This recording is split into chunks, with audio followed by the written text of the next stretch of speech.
Eagan AM. This week on Eagan AM. Gift giving. The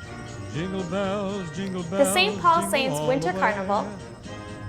And the Wildcat World of Sports. Live from Studio 1A, this is Eagan AM. Good morning, I'm Jackie Gladhill. And I'm Drew Allinson.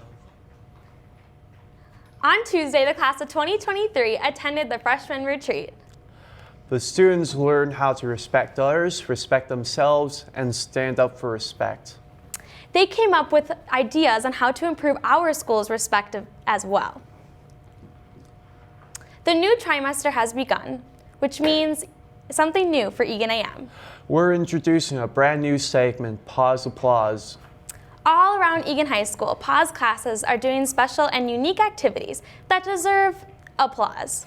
This week, we have Audrey Parker live in Mr. Cox's Pause. Hi guys, I'm here live with Mr. Cox's Pause. So tell us a little bit about why your pause deserves applause. We have a lot of fun and we like dance and have like sing and have dance parties a lot, so it's fun. That's super great. Jerome, tell me a little bit more about that. What happens? So a couple days of the week, we sing a lot of Christmas carols. Mr. Cox plays the piano or someone plays the piano, so we just sing a lot and have fun. That's super great. What are some favorite songs? Just a lot of Christmas tunes, you know, just a lot like All I Want for Christmas Is You. Great. Awesome song. Great choice. So give your pause a round of applause.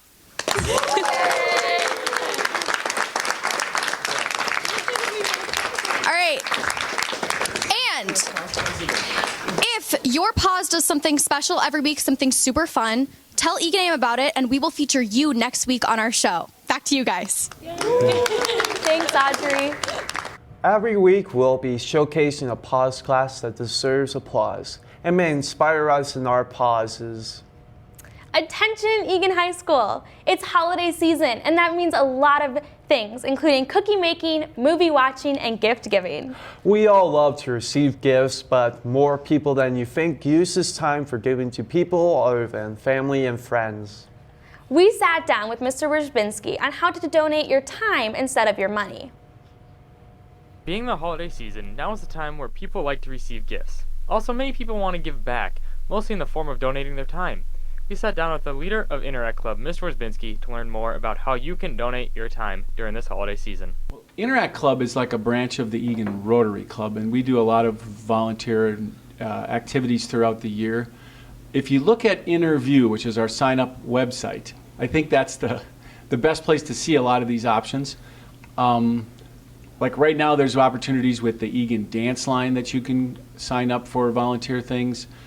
We just had a big activity we did yesterday where we made 80 to 100 baby blankets for local charities. The Open Door, which is the food shelf in Eagan, a lot of like the food drive that student government does, all that food goes toward the Open Door, which they generally run in the spring because they're running low on food. But they're open year-round, and unfortunately there's a need year-round. So they need food, they need money, but they also need volunteers. So if you look at the Open Doors website, you can be trained and be a volunteer at the Open Door year-round.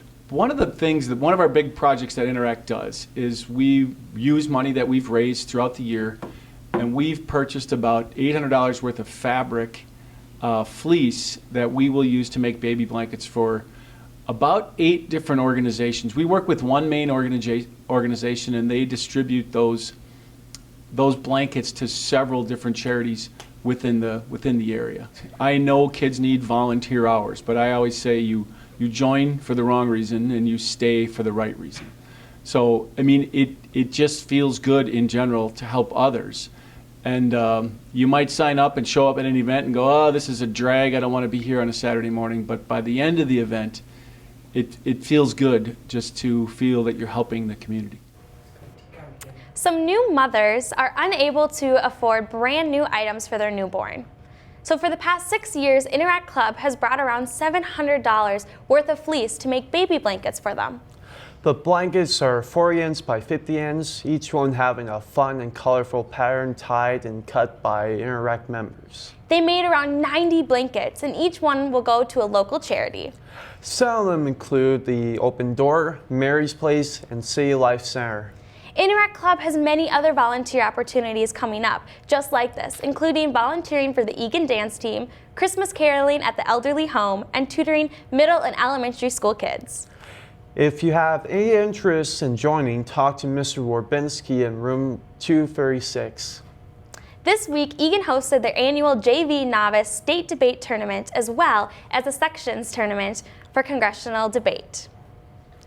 Congratulations to the policy team who broke 17s to out rounds, Novice and JV Public Forum for breaking 4 teams, Lincoln Douglas for breaking 3 competitors, and to Congress for breaking 7 competitors. A special congratulations to Kaylee Breen for taking JVLD State Runner-Up, and to Eric Lee and Archon Sen for winning the JV Policy State Championship.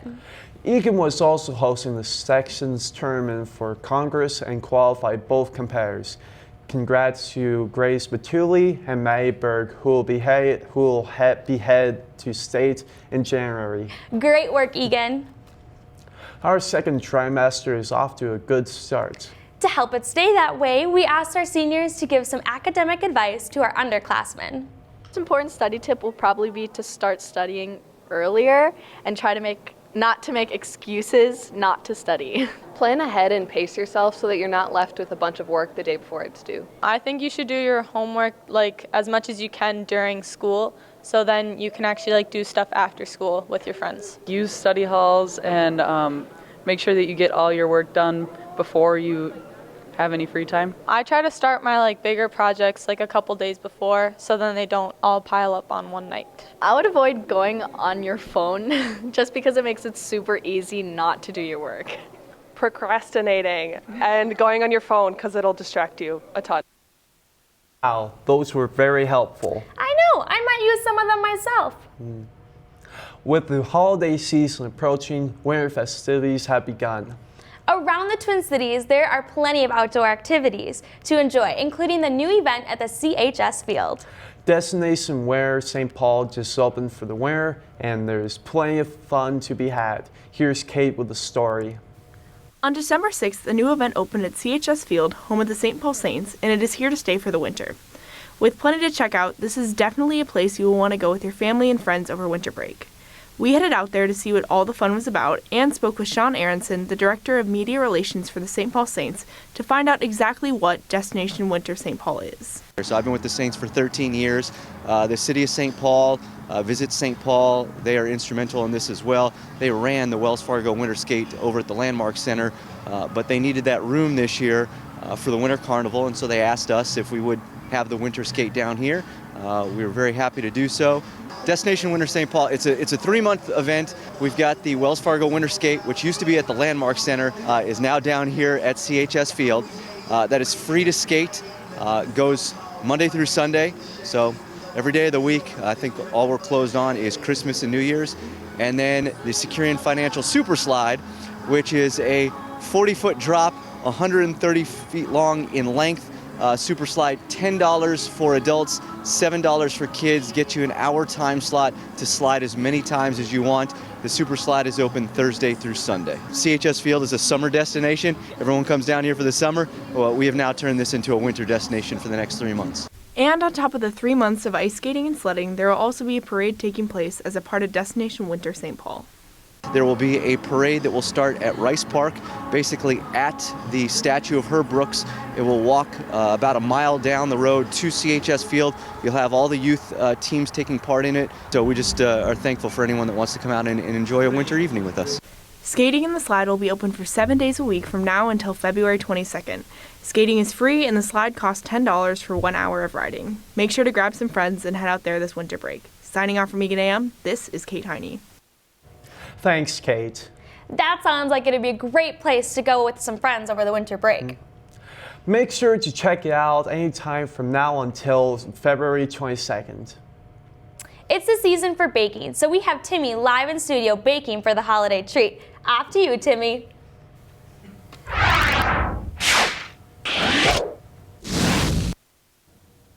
Welcome to Cooking with Timo. The holiday season is upon us, and with that means a lot of good food. So I've taken the liberty of finding some holiday Oreo treats for you to eat. To get started, you're going to need a few ingredients. Of course, you can use Oreos. You can use any variety of Oreos. There are over 21 different flavors. You could use mega stuff, double stuff, or just normal stuff, whatever floats your boat. You're also going to need some mini M&Ms or big M&Ms. Once again, doesn't matter. You're going to need some pretzels. Vegetable oil is optional. Some milk chocolate chips and some white morsel chocolate chips. So with the chocolate chips, you're going to put them in a glass bowl. That's important.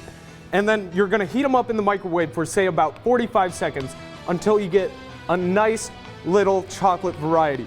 And then once you stir them all up, they should have a good flowing effect. So once you get that, what you're going to do is you're going to put your Oreos on some wax paper, like so, and then you could start pouring the chocolate. So to get started, I'm going to teach you all how to make a snowman Oreo.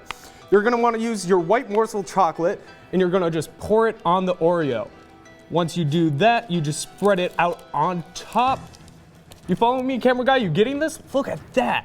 Wow. So you get some white chocolate on there. You can use any orange theme for the nose of the snowman. I like to use some Swedish fish because you get that nice, ooh, we're having problems. You get that nice triangular prism. And then you can use some dark M&Ms or any color M&M. Oh, that's a red one. Whoops. Any M&Ms for the face of it. And there we go. We're just gonna continue putting on until we get a nice little smile for it. 20 seconds. All right. So now, as you can see, we put some pretzels in the Oreo. What you're gonna do is you're gonna put some chocolate on these, like so. Spread them out, and boom, you got some chocolate. Once you've done that, you grab a red M&M for the nose, or any M&M for the nose. We're just making Rudolph right now.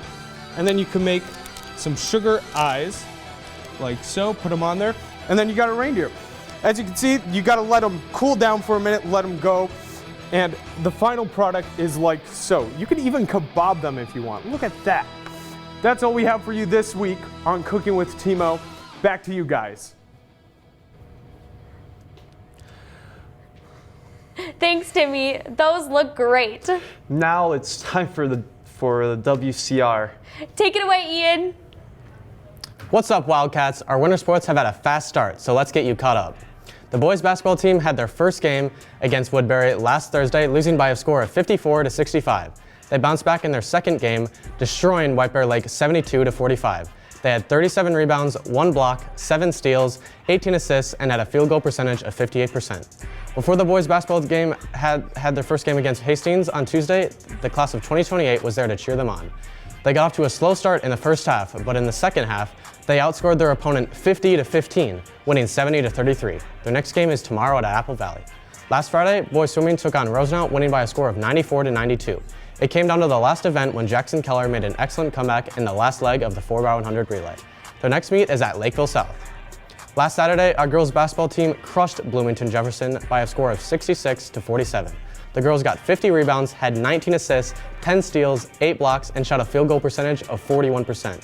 Awesome job, ladies. Their next game is at home against Farmington. Both the boys and the girls table tennis team were victorious at the Red Knight Invite last weekend. Senior Lauren Gammy once again led the girls team to victory, and Alan Gong and Donald Tai helped seal the victory in a crucial match against Orono for the boys team. On Saturday, boys hockey improved their record with a crushing win versus Apple Valley, 6-0.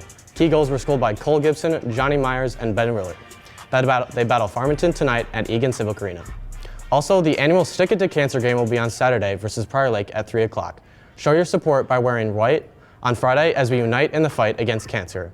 High Schools Against Cancer will be selling shirts during lunch and collecting donations that will be sent to Hope Lodge in Minneapolis. Our girls gymnastics team had a home meet Tuesday night against Lakeville South. Eagan won by a score of 135.25 to 129.775. Sophomore Allie Anderson got first all-around with JV with 31.05, and sophomore Hannah Macaroon got first all-around for varsity with 36.575. Way to go, ladies. Their next meet is next Tuesday at Eastview. Well, that's it for WSR. Back to you guys. Thanks, Ian. That's all we have for you this week, Wildcats. Don't forget to tune in next week for our holiday show and have a great week.